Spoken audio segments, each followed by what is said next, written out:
Cuando lo consideres oportuno, si lo consideras oportuno, ¿qué es lo que sucedió aquel día en casa de tu madre cuando tenías 15 años? Pues no lo sé, lo mismo el día que llegue y que me plantee hablar de mi vida. A ver, está contado en una sentencia judicial. Ya, ese es el problema. Ahí has dado la clave. Ahí has dado la clave. Pero bueno, referente al vídeo, porque no quiero pronunciar ese tema, porque sabéis que no quiero hablar ni de ese tema, de otras muchas cosas, porque he decidido hacerlo de otra manera. ¿Pero tú entiendes que yo te tengo que preguntar? Por supuesto. Tienes todo el derecho del mundo a no responder. Es más, lo entiendo y te lo agradezco, porque así se demuestra que estoy aquí expuesta a cualquier tipo de pregunta y que no veto ni a nada ni a nadie. Las preguntas siempre te las vamos a hacer con el máximo de los respetos. Así que lo entiendo perfectamente y lo agradezco. Pero respondiendo al vídeo, solamente voy a contestar a una cosa, y es: nunca he hablado de mi vida porque, por lo que he explicado antes, por el respeto a mi madre y porque me da vergüenza ajena tener que contarle al mundo mis vivencias. Por eso nunca lo he hecho. Y tengo 26 años, sí, y la verdad que puedo decir que después de todo lo que me toca... Es que no sé las cámaras. Ahí la de la Vale, 5. perdón. Que después de todo lo que me toca vivir, escuchar, creo que los 26 años que tengo los tengo bastante bien puestos y poco más tengo que decir. Que cada uno siga hablando lo que quiera. ¿Cómo? Lo que le están diciendo, lo que le están haciendo. Y ella tiene que seguir para adelante, ella tiene su vida, tiene 25 años y tiene que mantenerse al margen. Ella no sabía absolutamente nada. No lo sabía. Y solo quería darle un beso muy grande, Rosita. Que te amo, que estés tranquila, que no te preocupes, que todo esto pasa. Cuando lo consideres oportuno, si lo consideras oportuno, ¿qué es lo que sucedió aquel día en casa de tu madre? Arde la pólvora familiar más explosiva de nuestro famoseo. Te sitúo, noche cerrada, apenas un par de farolas tristes alumbrando surtidores vacíos, y en mitad del asfalto, Rocío Carrasco, su hija Rocío Flores y su hijo David Flores apretados a un par de maletas improvisadas. No esperan un taxi cualquiera, aguardan con el corazón en la boca a Carmen Ortega y a su marido Aniceto, la cuñada y el cuñado de José Ortega Cano, que llegan con el coche en marcha porque el tiempo vuela cuando dentro de casa retumba la voz desatada de Fidel Albiac. Para entender la magnitud del bombazo, hay que retroceder unas horas. Chipiona amanecía revuelta porque tocaba recordar a la más grande, a Rocío Jurado, su 19 aniversario luctuoso, 19 años ya, dicho pronto. Y como cada junio, la asociación que preside Gloria Camila organizaba misa, ofrenda floral y un almuerzo de familia en el restaurante de la playa Cruz del Mar. Hasta aquí, la postal parecía de manual, flores blancas sobre el mármol, aplausos sentidos y esa mezcla de nostalgia y orgullo que tanto gusta en la Costa de la Luz. Pero basta con rascar un poco para que salgan las esquirlas. Ni Rosa Benito ni Amador Moedano se presentan, ella alega compromisos televisivos, el dolores insoportables de espalda. Lo que nadie confiesa es que, en realidad, evitar cruces incómodos con Rocío Carrasco y su marido resulta un salvavidas para más de uno. Porque, ojo, en Chipiona ya corría el run run de que algo gordo estaba a punto de destaparse. La chispa definitiva la encendió Jesús Manuel Ruiz, periodista de pelo en pecho que no se corta ante nadie, lanzando un titular afilado como navaja. Carmen Ortega destapa la huida secreta de Rocío Carrasco y sus hijos por culpa de Fidel Albiac. Medio plató se quedó mudo, el otro medio empezó a llamar a contactos. Y es que Carmen, lengua desatada, había dejado caer durante el almuerzo que ella y su marido fueron testigos directos, no una, sino varias veces, de esa fuga nocturna camino de la gasolinera. Imagínate el revuelo cuando describe a Rocío Carrasco, en bata y zapatillas, empujando a los niños fuera de casa mientras Fidel descarga furia contra muebles, puertas y lo que se cruce. Aquí no hablamos de discusiones de pareja al uso. Hablamos, según el testimonio que corre entre bastidores, de gritos que se escuchaban desde la calle y golpes capaces de partir un somier en dos. Hablamos de que la propia Rocío, hija de la más grande, perdía el norte hasta pedir socorro a la familia Ortega Cano con una sola frase por teléfono: «Venid ya, que esto se desmadra». Y allí iban Carmen y Aniceto, de madrugada, sin hacer preguntas, para encontrarla bajo los nians de la estación de servicio, con los niños metidos en el coche a toda prisa mientras Fidel quedaba atrás, rugiendo dentro de un chaleque, por fuera, se vende como refugio de famosos pero, por dentro, retumba como una olla a presión. El dato crucial que Carmen desliza, y que nadie ha conseguido desmontar, es que esa escena se repitió tantas veces que la gasolinera se convirtió en punto de encuentro oficial. Ni refugio improvisado ni casualidad, era lugar pactado para huir sin levantar sospechas dentro de la urbanización donde todo se vigila. ¿Por qué gasolinera y no la puerta del chalet? Muy sencillo, allí se podía esperar con la excusa de repostar. Nadie sospecha de un coche parado junto al surtidor, mientras dentro palpita el miedo. Para rematar, Rocío Carrasco no conduce, así que dependía de alguien que la recogiera.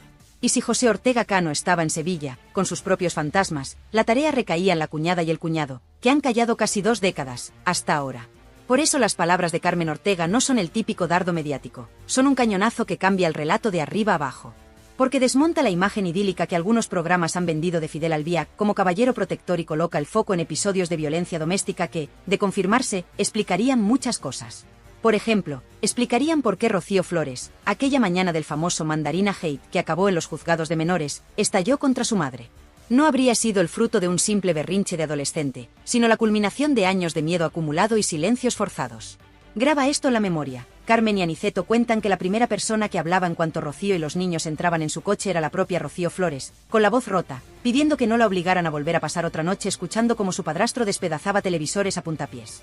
Y mientras ella soltaba lágrimas, su hermano David, siempre más frágil, abrazaba el osito que llevaba consigo para calmar los nervios. Imágenes duras que ninguna campaña de blanqueo puede tapar. Pero aquí viene el giro que hace temblar platós. Carmen Ortega revela que, tras la muerte de Rocío Jurado y la caída de José Ortega Cano en aquel túnel de alcohol y cárcel, la única red de protección real para Rocío Carrasco y sus hijos fueron ellos, los cuñados. Y, aún así, tuvieron que callar por miedo a la artillería judicial de Fidel Albiac, maestro en sembrar demandas para enterrar cualquier testimonio incómodo. De hecho, cuando la niñera Irma Gómez se atrevió a denunciarlo por malos tratos y ganó la primera batalla, Fidel se rindió antes de llegar a apelación, justamente el día que la niñera anunció que llamaría a declarar a Rocío Flores. ¿Por qué el hombre que presume de abogado inflexible retira una querella en el último segundo? Porque, si la niña hablaba, saltaba todo por los aires. Y así llegamos al presente, con Chipiona encendida y medio país haciéndose la misma pregunta. ¿Qué más se esconde detrás de esas huidas nocturnas? ¿Cuánto hay de verdad en los rumores de golpes, insultos y muebles destrozados? Lo que ya es innegable es que la versión de Rocío Carrasco como víctima única cojea cuando aparecen testimonios que la muestran huyendo. Sí, pero huyendo para proteger a sus propios hijos de la ira descontrolada de su pareja. Y aquí nadie olvida la frase de la joven Rocío Flores en aquel plató de Ana Rosa: si yo hablo, se hunde España. Quédate con esta imagen grabada a fuego, la carretera vacía, el rugido lejano del mar de Chipiona y una madre que, en vez de refugiarse en la casa familiar de la calle Larga, espera de madrugada junto a un surtidor porque no confía en que Fidel la deje salir por la puerta principal. Ese es el telón que se alza sobre el relato que hoy comienza y que va mucho más allá de una simple pelea conyugal. Aquí hablamos de miedo, de silencios comprados y de una familia rota que, cada junio, se reúne para honrar a la más grande mientras, por debajo, late una verdad que todavía nadie se ha atrevido a contar entera. Y mientras los focos del mausoleo se apagan y las flores frescas empiezan a marchitarse, el rum rum crece. ¿Cuánto tiempo tardará Rocío Flores en romper el silencio? ¿Cuánto tardarán Carmen Ortega y Aniceto en poner nombres, fechas y golpes sobre la mesa? La pólvora está servida, y cada palabra que sale de Chipiona prende una mecha que, tarde o temprano, va a estallar en pleno prime time. No pierdas detalle porque, después de aquella huida que la familia ha intentado tapar durante años, la madeja sigue desenredándose sola. A la mañana siguiente de la famosa noche de la gasolinera, la urbanización Valdelagua amaneció llena de rumores. La portera de la garita, esa que lleva décadas viendo entrar y salir coches de lujo, juraba haber escuchado golpes secos hasta muy entrada la madrugada. No uno ni dos, varios, como martillazos contra los tabiques. Y lo que más le llamó la atención fue ver rodar, a eso de las 3, un televisor de plasma hecho añicos que cruzaba literalmente la puerta principal antes de estrellarse contra el murete del seto. Nadie lo recogió. Nadie preguntó. Porque ahí dentro todo el mundo sabe que el silencio compra seguridad, y enfrentarse a Fidel Albiac es exponerse a un aluvión de demandas capaz de arruinar a cualquiera. En ese ambiente de tensión permanente vivía Irma Gómez, la niñera que entró en la casa siendo poco más que una chiquilla y se marchó, 2 décadas después, convertida en el único testigo al que Fidel no pudo hundir pese a su maquinaria judicial. Irma, que ha rehecho su vida lejos de los platós, llegó a confesar en privado, y esa confesión corre ahora como pólvora de grupo en grupo, que su mayor miedo cada noche era el sonido de las llaves chocando contra la puerta, no las de Rocío Carrasco, que entraba agotada de grabaciones, sino las de Fidel, que volvía con el gesto torcido y la paciencia bajo mínimos. Según la versión que nunca pudo relatar en televisión, a él le bastaba ver un cojín fuera de lugar para desatar la tormenta. Y cuando la tormenta estallaba, lo primero que hacía Rocío Carrasco era agarrar a los niños por la muñeca y buscar refugio en la habitación de invitados, la única con cerrojo por dentro. Imagina esa escena, la madre apretando el pomo con una mano, tapando la boca de David con la otra para que no llorara y alertara a Fidel, mientras Rocío Flores, ya con 14 años, temblaba pero sostenía la mirada a su padrastro a través del hueco de la puerta. Esa mirada, contaba Irma, fue el germen de la batalla legal que vendría después. Porque Rocío Flores no era una niña que se amedrentara fácilmente. Cada golpe que escuchaba reforzaba su convencimiento de que aquello no podía normalizarse.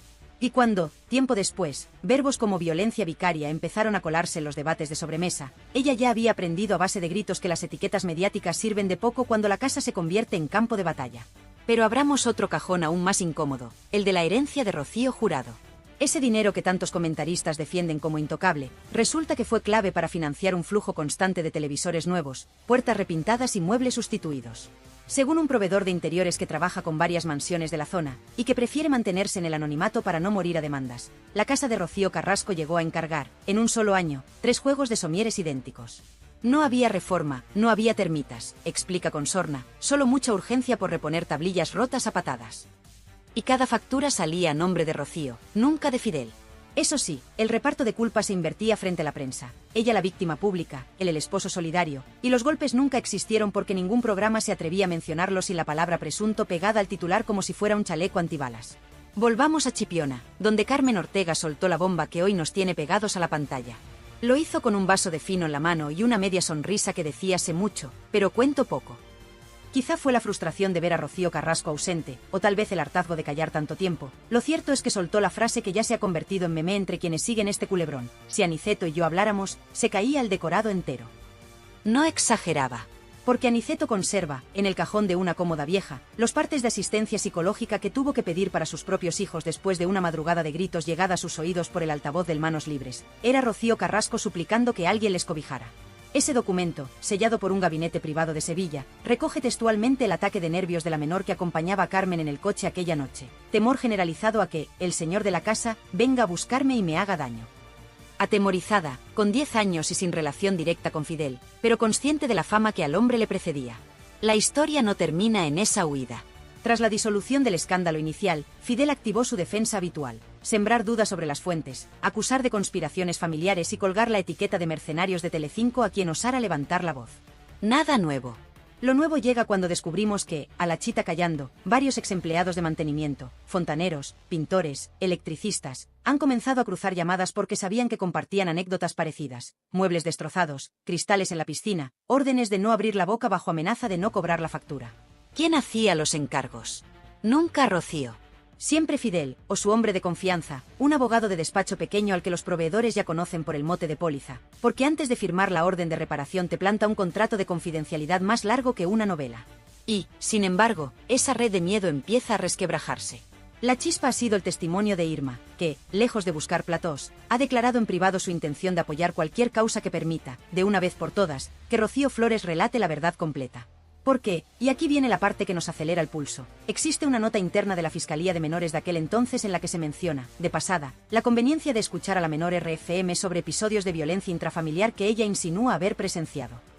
Esa nota se archivó cuando la causa quedó en nada, pero hoy, con la presión mediática en máximos y la sociedad mucho menos tolerante a los silencios de antaño, podría reabrirse en cuestión de días si alguien aporta pruebas frescas. Y pruebas hay: los partes de urgencias que nunca se hicieron públicos, las fotos borrosas del ojo morado que Maciel juró haber visto y, sobre todo, las grabaciones de seguridad de la gasolinera, que archivó la empresa propietaria porque nadie se las reclamó en su momento. En este punto es inevitable preguntarse cómo reaccionará Rocío Carrasco cuando la evidencia se acumule sobre la mesa y ya no baste con señalar a Antonio David como el gran manipulador. Porque el gran pecado de esta historia no es haber tenido una pareja violenta, eso le puede pasar a cualquiera, sino haber permitido, con tal de defender a ese hombre, que la versión oficial convirtiese a la niña que lo vivió todo en la gran villana del cuento. Y esa herida, a base de años de silencio, se ha gangrenado. Rocío Flores dio un paso atrás, y, aún así, fue aplastada en platós por tertulianos que nunca pisaron Valdelagua y jamás escucharon retumbar un somier a las 3 de la madrugada. Atención, porque lo que viene es aún más delicado. Hay un policía en excedencia, vecino de la urbanización, que ha empezado a filtrar datos de las llamadas de emergencia registradas en el área durante aquellos años. No puede enseñar el informe completo, pero adelanta que hay patrones de altercados nocturnos coincidentes con el número exacto de veces que Carmen y Aniceto dicen haber intervenido. Esa pieza, si termina en un juzgado, puede dinamitar la imagen pública de Fidel de una forma que ni él ni su legión de abogados serán capaces de contener con papeles. ¿Responderá con nuevas demandas? Probablemente. ¿Callará Rocío Flores para siempre?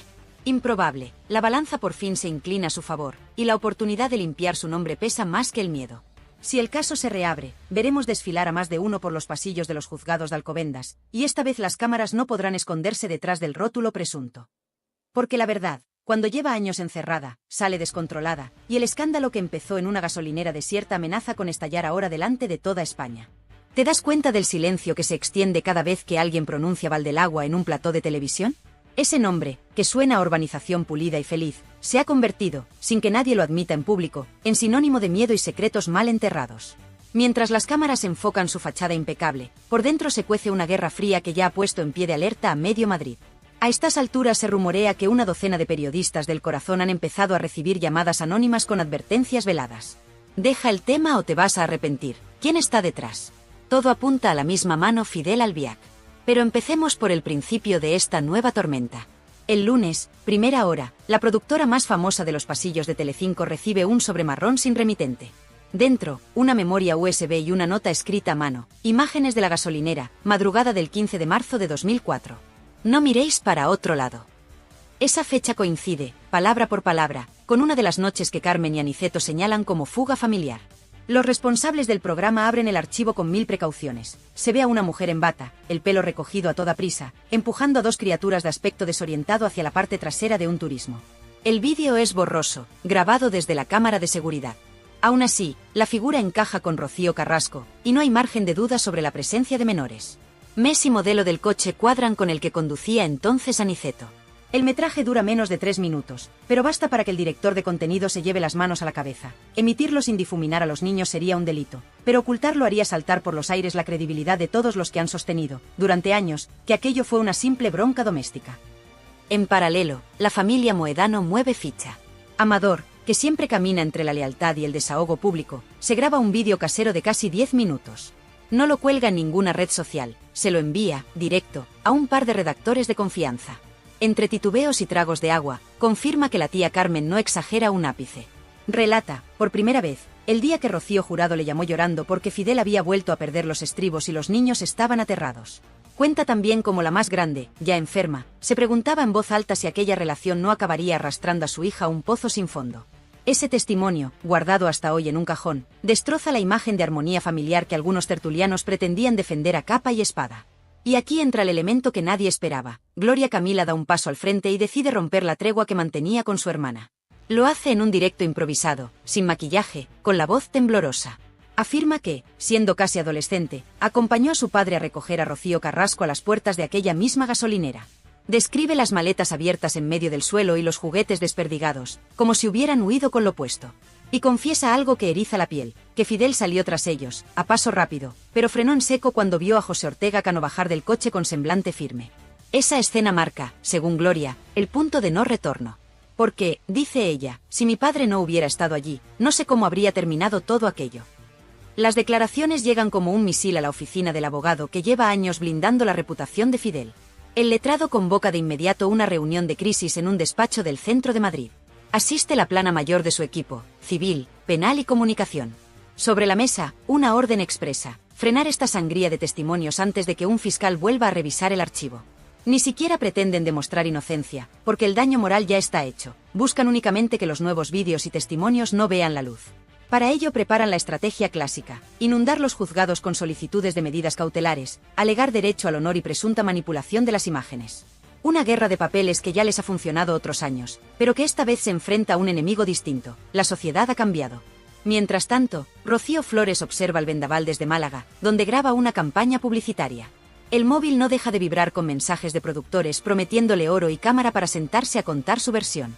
La joven, que lleva años guardando silencio por consejo legal, se encuentra ahora en una encrucijada. Hablar significaría señalar a su madre como víctima indirecta de los arrebatos de Fidel, pero también significaría cerrar de una vez la herida que la ha convertido en diana constante de insultos. Su entorno asegura que sopesa declarar ante un notario, sin cámaras, para blindar su testimonio antes de que alguien lo tergiverse. Sería la jugada maestra: dejar constancia oficial y luego, si llega a juicio, respaldar a los testigos adultos sin exponerse al circo mediático. Mientras la familia se divide entre quienes callan por temor y quienes ya no quieren callar, Televisión Española guarda un silencio que huele a prudencia calculada. No hay que olvidar que la cadena pública invirtió una fortuna en aquel documental donde Rocío narraba su verdad sin fisuras. Admitir ahora que existen piezas ocultas dejaría a más de un directivo con la carrera descarrilada. Fuentes internas confirman que se han intensificado las reuniones de contenido para decidir si, llegado el punto, la corporación admite su ceguera o redobla la apuesta y se mantiene en el relato original. En la balanza pesan millones de euros en derechos internacionales y la credibilidad de un formato que aspiraba a reescribir la historia de la violencia de género en España. En las redes, la conversación sube de temperatura. Hashtags como Gasolinera de la Verdad y Rocío Flores habla ya se convierten en tendencia en cuestión de horas.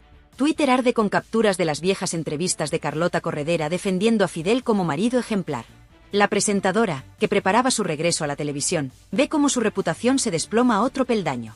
Sus antiguos compañeros de plató, lejos de tenderle la mano, tuitean emojis de palomitas y frases ambiguas. Todos olían a tormenta, pero pocos se atrevieron a decirlo en directo. Y en medio del ruido surge una pregunta que retumba como un trueno. ¿Dónde está Rocío Carrasco? Hace días que no se pronuncia, ni para desmentir ni para confirmar.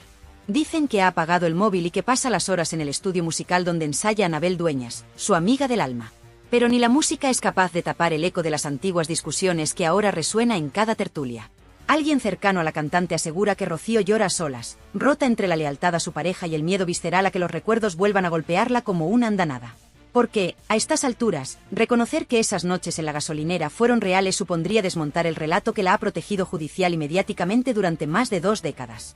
Lo cierto es que la pelota está en el tejado de los fiscales. Con los nuevos indicios, basta un pequeño empujón para reabrir diligencias previas. Y si eso ocurre, la cadena de silencio que Fidel ha tejido saltará por los aros de hierro de la justicia. En los pasillos de los juzgados de Alcobendas ya se comenta que sería la primera vez que la hija de la más grande se sienta en calidad de testigo en lugar de narradora protagonista. Un giro dramático que pondría fin a los guiones prefabricados y arrancaría la verdad con luz, taquígrafos y, sobre todo, declaraciones bajo juramento. Mientras los vecinos se asoman entre cortinas con la ansiedad de quien teme que salga a la luz aquello que lleva años guardando tras muros de piedra y apariencias de revista. Y nosotros, desde aquí, seguimos el hilo, conscientes de que cada silencio roto es un paso más hacia el día en que Chipiona deje de ser canción de verano para convertirse en epicentro de la verdad más incómoda del corazón patrio. Porque la marea está subiendo, los nombres ya no caben bajo la alfombra, y la próxima ola puede arrasar, de una vez por todas, el castillo de naipes que tantos han intentado sostener con mentiras, contratos y miedo. Lunes por la tarde, sede central del Colegio de Abogados de Madrid. Entra un ex policía nacional, retirado pero con contactos aún muy vivos, portando un maletín blindado que custodia como si llevara oro. Lo escoltan 2 letrados jóvenes, mirada tensa, corbatas mal ajustadas. Entregan en registro una denuncia formal con copias de 17 atestados de patrulla que recogen intervenciones en Valdelagua entre 2003 y 2006, llamadas por fuerte altercado domiciliario, rotura de mobiliario con daños a terceros, y lo más grave, una petición urgente de traslado de menores por episodio de agresión verbal y riesgo de agresión física inminente. Las firmas de los agentes están ahí, selladas y fechadas. Nunca llegaron a juicio porque, atención, cada una se archivó por incomparecencia de la parte denunciante. Traducción sencilla. Alguien con influencia hizo las maletas legales antes de que el caso pasara a manos de un juez. Ese ex policía rompe ahora su silencio. Dice que ya no le asusta la sombra de las demandas porque está harto de ver cómo se enjuicia a la víctima equivocada.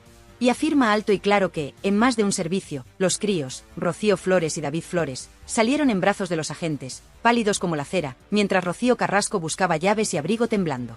El uniformado asegura que, una vez en la calle, Fidel no pidió explicaciones ni se preocupó por los menores, solo repetía que todo era un asunto íntimo y que él llamaría a su abogado. Señoras y señores, esto ya no es rumor, son documentos firmados con número de expediente, listos para entrar por registro en la fiscalía si alguien se atreve a impulsarlos. Y aquí llega la reacción en cadena. A las pocas horas de hacerse público que existen esos atestados, un portavoz oficioso de Televisión Española convoca a la prensa de pasillo. Pocas veces se ha visto tanto nerviosismo en Torre España. Confiesan que, si la justicia reabre diligencias y confirma episodios de violencia no contados, el documental que emitieron se convertirá en un ejemplo de falta de contraste informativo digno de manual. Eso, traducido a euros, es indemnización por publicidad engañosa a anunciantes y fuga inmediata de patrocinadores internacionales. Un colapso reputacional que ningún directivo quiere en su hoja de servicios. Se plantean, incluso, retirar temporalmente el formato de la plataforma bajo el argumento de revisión editorial por nuevos datos. Algo inaudito. Mientras tanto, Telecinco olfatea sangre. El viejo animal carroñero de Fuencarral ve la oportunidad de oro para recuperar terreno perdido y convoca a última hora a sus figuras históricas. El plató se llena de viejos guerreros, los que se fueron peleados, los que juraron nunca volver, y los que se marcharon a la pública para abrazar la causa de Rocío Carrasco. Hay llamadas cruzadas, contratos relámpago y, sobre todo, promesas de libertad absoluta para despellejar un relato que, de confirmarse los atestados, se viene abajo como castillo de arena. Los focos apuntan a Carlota Corredera, que guarda silencio, pero fuentes internas cuentan que su equipo legal estudia el término negligencia profesional como salvavidas y la marea arrastra su nombre. La otra cara de la moneda es la reacción de los colectivos feministas que en su día se aferraron a la serie documental como bandera de lucha. Varias asociaciones emiten un comunicado urgente diciendo que defender a las víctimas de violencia machista no implica poner vendas ideológicas cuando aparecen nuevas pruebas. Traducido, no van a quemarse por alguien que pudo maquillar parte de la verdad. El discurso se quiebra y el debate se polariza más que nunca. De un lado, los que siguen viendo a Rocío Carrasco como símbolo; del otro, los que defienden que cada testimonio oculto la convierte en cómplice silente de su propia historia. En este terremoto, surge un personaje clave que hasta ahora se mantenía en discreto segundo plano: la abogada que asesoró a Rocío Flores cuando estalló la guerra civil familiar. Esta letrada, curtida en pleitos de alto voltaje, filtra un digital que guarda en un disco encriptado la cronología exacta de episodios violentos referidos por la menor en su día y nunca admitidos como prueba. ¿Por qué no se usaron? Porque, asegura, la presión mediática ya había etiquetado a Rocío Flores como agresora de su madre. Esa carpeta, señoras y señores, podría ser la llave que gire la cerradura de la hemeroteca judicial. Avancemos a las redes sociales, el termómetro que hoy lo mide todo. Hashtags como almohadilla Fidel se acabó y almohadilla Rocío Flores cuenta ya baten récord de menciones. TikTok se llena de análisis de voz donde expertos en criminología desmenuzan el tono y las microexpresiones de Fidel durante sus escasas apariciones públicas. Conclusión viral: rasgos de personalidad controladora y pasivo-agresiva. ¿Científico? Quizá no. ¿Influyente?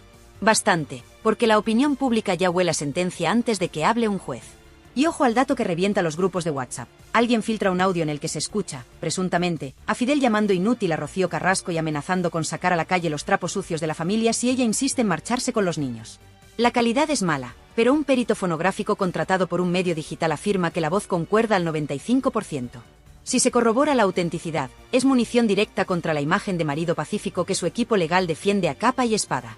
En medio de este fuego cruzado, llega la reacción desde Chipiona, epicentro sentimental de la saga Jurado. El ayuntamiento, temeroso de que la polémica empañe los actos anuales en honor a la más grande, convoca reunión urgente con la familia Moedano.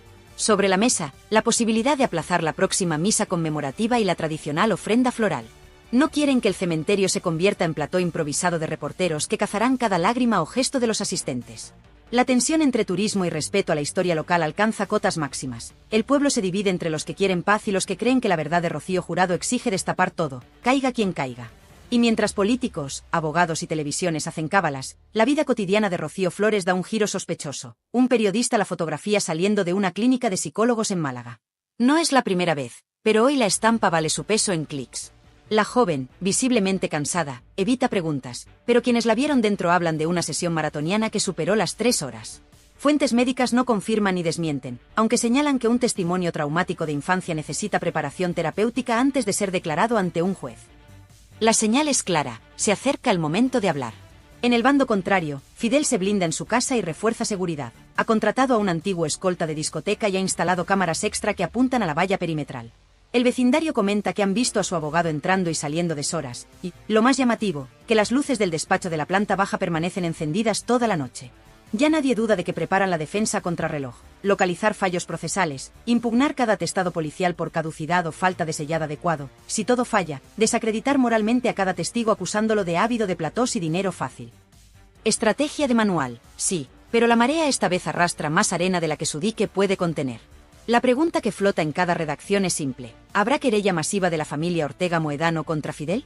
Los abogados consultados dicen que, si se verifica la violencia frente a menores, bastaría el testimonio de Carmen Ortega unido a los atestados para exigir responsabilidad penal y civil. Y aquí entra otra pieza crucial. El seguro del hogar de Valdelagua incluye cláusulas que eximen a la compañía si la vivienda se usó como entorno de actividades ilícitas continuadas. Si se declara mal uso, la aseguradora podría reclamar a Rocío Carrasco y a Fidel los más de 200.000 euros que pagó durante años en reparaciones de urgencia. Es decir, un boomerang económico de proporciones bíblicas. Hoy, por fin, alguien va a hablar. No hablamos de un testigo secundario ni de un tertuliano de medio pelo.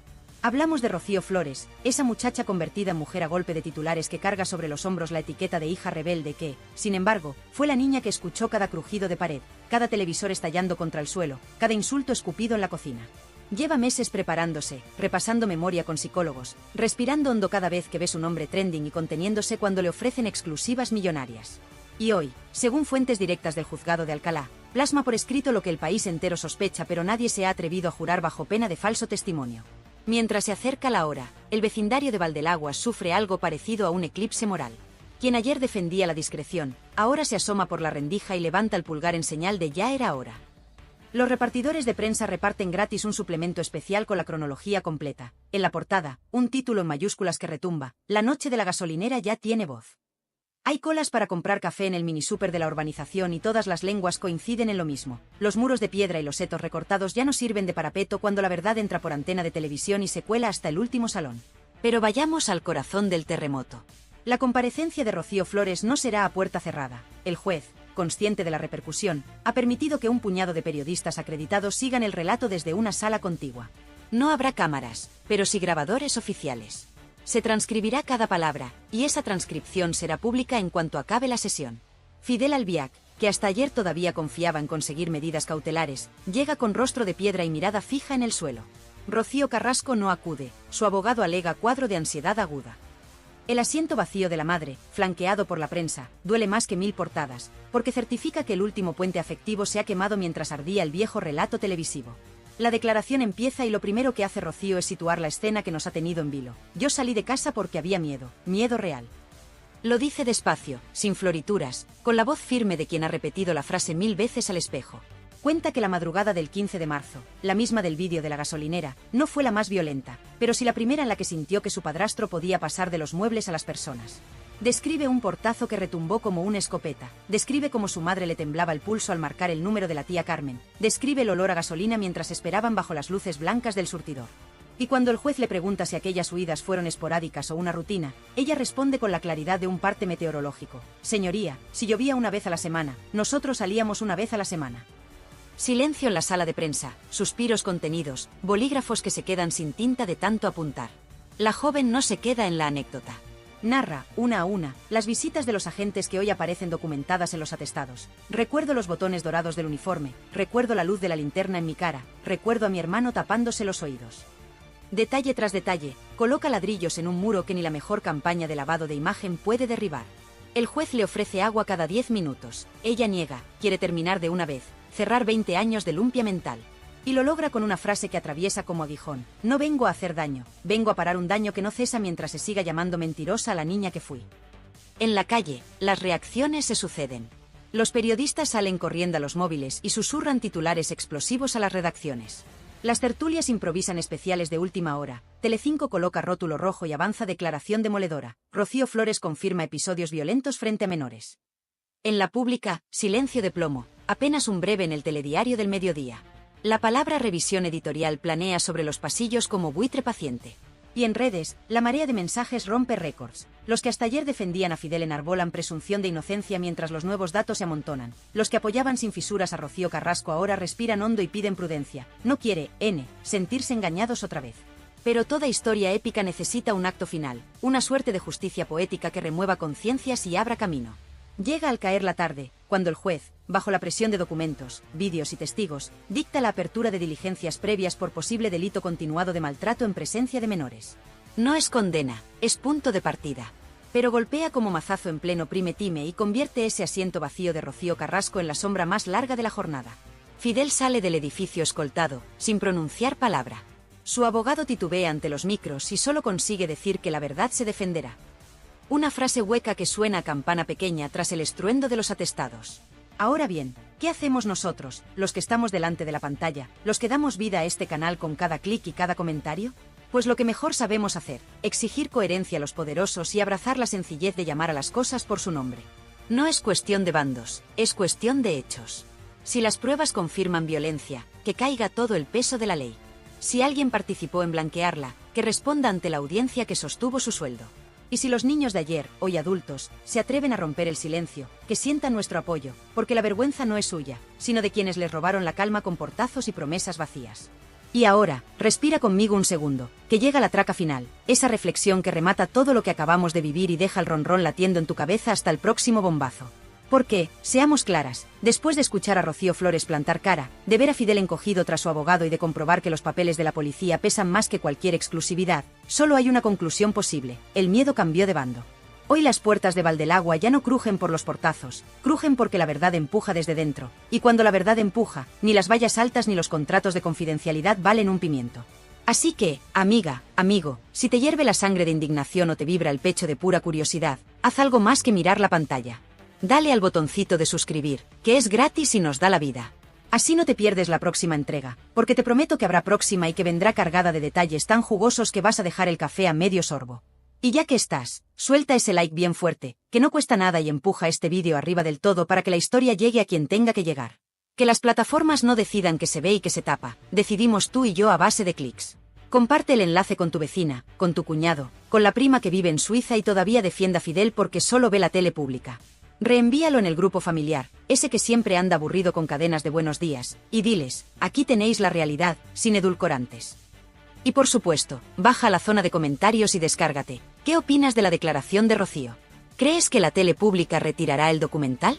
¿Quién te parece más cínico, la presentadora que blanqueó la historia o el abogado que amenaza con demandas a todo el que respira? Cuéntamelo con tus palabras, que yo me paso a leer cada noche y respondo uno por uno, sin filtros ni asistentes de despacho. Y ojo, que esto no para aquí. Si quieres que no te pille el toro, activa la campanita, porque a la mínima que salte una filtración, un auto judicial o una foto nueva de la famosa gasolinera, aquí estaré como un resorte, encendiendo el micrófono para que seas la primera en saberlo. Porque este canal no vive de cámaras lentas ni de discursos vacíos, vive de la adrenalina del directo, de la cercanía y de la comunidad increíble que formamos juntos. Tú tiras del hilo, yo investigo, y entre todos desnudamos al rey, a la reina y a todo el cortejo de alabarderos que llevan décadas jugando con nuestra paciencia. Ahora, permíteme un puntito de humor, que tanta tensión deja el cuerpo agarrotado. Mandamos un cariñoso saludo a los abogados de guardia que ya estarán preparando el folio en blanco para la próxima amenaza formal.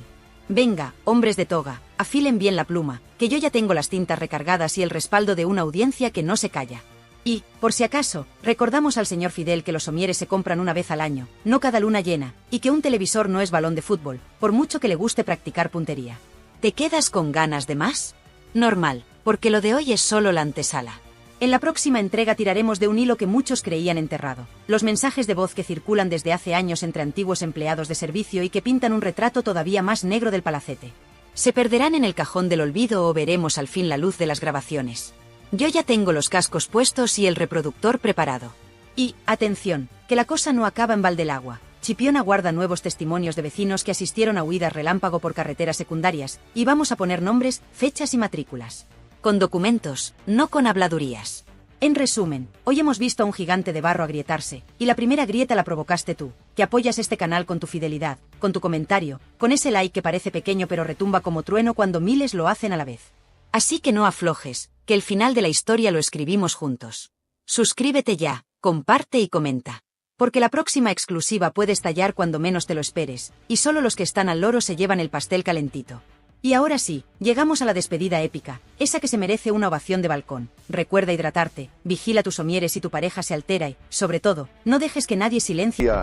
Cuando lo consideres oportuno, si lo consideres oportuno, ¿qué es lo que sucedió aquel día en casa de tu madre cuando tenías 15 años? Pues no lo sé, lo mismo el día que llegue y que me plantee hablar de mi vida. A ver, está contado en una sentencia judicial. Ya, ese es el problema. Ahí has dado la clave.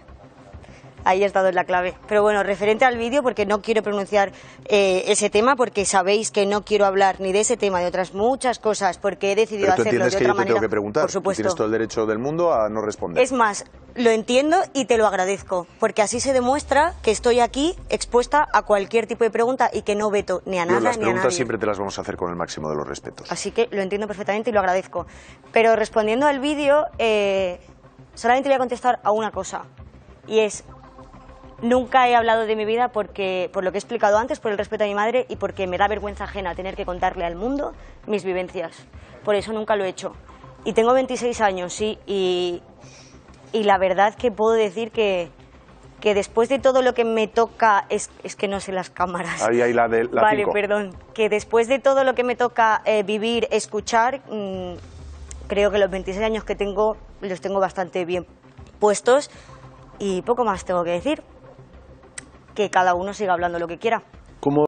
Lo que le están diciendo, lo que le están haciendo. Y ella tiene que seguir para adelante, ella tiene su vida, tiene 25 años y tiene que mantenerse al margen. Ella no sabía absolutamente nada. No lo sabía. Y solo quería darle un beso muy grande, Rosita. Que te amo, que estés tranquila, que no te preocupes. que todo eso pasa. Cuando lo consideres oportuno, si lo consideras oportuno, ¿qué es lo que sucedió aquel día en casa de tu madre?